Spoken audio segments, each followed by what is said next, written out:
Welcome to Gear Check Games. This is part 6 of our commentary for Super Mario Sunshine.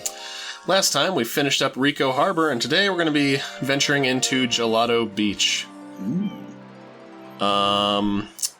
Which I personally like this world, but I definitely understand the criticism of it because, unlike Rico Harbor, it's almost kind of the antithesis of Rico Harbor, whereas that level has like a ton of moving platforms and it's really like vertically set up. This is a beach for the most part. Yeah. And you kind of get what you paid for with a beach. Yeah, this level also always felt a little empty to me. Yeah, but I mean, I think that kind of like adds to like what I like about it is it does have a very pleasant like beach like relaxing atmosphere to it. Oh yeah, I mean, but in terms of actual like game design, it's it doesn't really take advantage of Mario's abilities as well as some of the other levels do. Yeah, no, for the record, I have no ill will towards it, like, at all. Like, I remember having fond memories of it. Honestly, I don't know for sure how I feel about, like, the level itself, because however I feel about the level itself has always been overshadowed by this area just having, like, most of the worst missions in the game. Oh yeah, some of these missions are just terrible. Like, we got the watermelon contest, we got the things on the reflector discs that are really finicky. The red coins of the coral reef where the fish swim through the rocks. Oh, yeah. I got to experience that very recently in my playthrough. And it happens every single time without fail. Mm-hmm. It does also have, like, my second favorite mission, though, which was the sand bird dragon thing. That is a rad mission.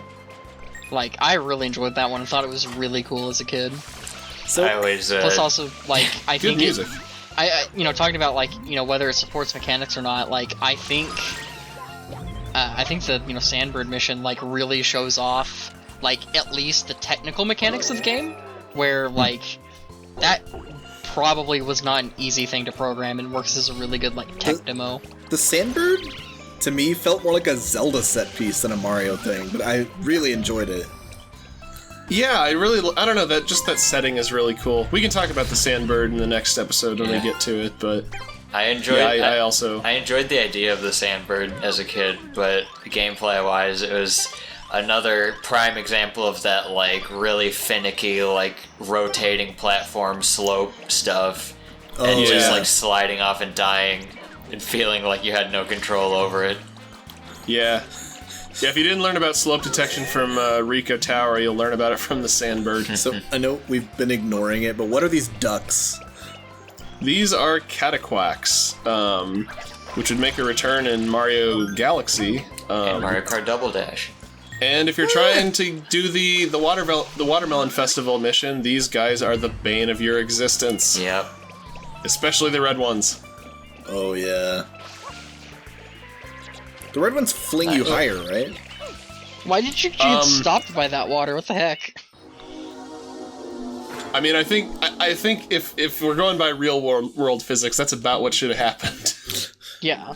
Although, if we're going by real world physics, then Mario shouldn't be able to slide on the sand anyway. I feel like he'd have an easier time sliding in the water. The real water, Just use a he would have coasted nozzle across the top of it. Think about a slip and slide. You know what I didn't notice before? The sand blocks aren't perfectly square. No. Yeah, they're beveled. Like also, it's not something that bothered me when I played it as a kid, but this sand sound is really annoying watching it on video. It's like, okay, I'll be quiet. I mean, you're much more patient with this than I was. Joe, there's nothing up there. What are you doing? What are you doing? Oh my god, you're going for it all. Yeah. He wants it all! And unlike that other secret stage, I'm not going to lose a life trying to get a life. Is that what happened? Nice. I think that's what happened. I love that about these secret worlds, is that they do hide those one-ups in them. They're like, just off of the path, usually. You're like, do I get it? Because I know I'll die in here. I know I will. Is that Bowser's hideous turtle sub? That's Bowser's son that he doesn't talk about. Bowser, you're technically Junior. Or Junior the second. The second. What's that? The princess has been kidnapped? Cool, I'm going back to the beach.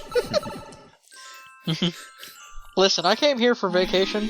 I'm gonna make use of my vacation. Bam! I love my janitor vacation. This is exactly what I wanted. Mario's like that celebrity who wants to get like a mundane job just to escape all the media attention and pressure. Yeah. Oh yeah, these look like cat quacks, but just like with less bill. Yeah. These are like defective cataquacks. Cataquarks.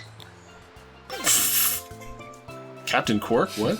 So, this is another one of those levels that, like, people seem to, like, really hate it, but, like, as a kid, I never had an issue with this level. I've never had an issue with this level either. I was kind of surprised to hear Dan insulting it. It's been finicky for me. Yeah. Like many things in this game. Better be quick. I mean, that is also another thing that, like, I've noticed, like, as I've grown older, I, like, have just a really good, like, tolerance for very finicky things in games. So long as it's not so finicky, it's tedious. But if it's just, like, you know, with the fact that, you know, polished to a mirror sheen like sunshine. Oh no. No! I can kind of accept, like, some of that finnick. Oh no. Is that going to become like the new tagline for this series? Polished to a mirror sheen. Yeah. Yes. Just wait till we get to the And now boss I'll of never this say arena. it again. Now that I've brought it up. I mean, I'll say it again at some point easily. Especially Your since, country you know... thanks you, Trent. I mean, especially since this is a mission about mirrors. Yeah. Oh, I get Mirrors it. that are polished to a mirror sheen. Jesus Christ. We haven't talked about them yet, but what are these little shell people? These are Noki, Yeah. and not the pasta. They live in Noki Bay. I think they're the primary staff workforce of Pina Park. Yeah. And they seem to be a lot more good-natured than the Piantas. For a plumber, Mario has pretty good cultural skills with the fact that he can read another language. Yeah. He's very well traveled after all of his various adventures. He did his homework before coming on vacation. The Noki gets stuck in the sand mountain. When you No, bump him up. he just gets bopped up and goes into his shell. Well, right, but when he comes back down, he embeds into the sand mountain. You pointed that out about the language, Trent. That's another cool little touch in this game that I think makes Delfino, or Isle Delfino, feel more like a real place, and like feel really separate from the rest of the Mario universe. Is like they have their own language and like script that you can see in various levels, and I don't know. I don't remember anything like that in the other Mario games, unless it's just like random like keyboard wingdings. Don't you remember L is real? Well, I mean, Pianta is real. P is real. You sounded incredibly pained by that, Joe. Il Piantissimo is real. I'm just over here deflating like a hot air balloon. I mean, Deflating like a Mario Sunshine enemy. if you think about it, this is like an allegory for Hawaii. So Hawaii and New York, so that's obviously where Mario is from, are in the same country.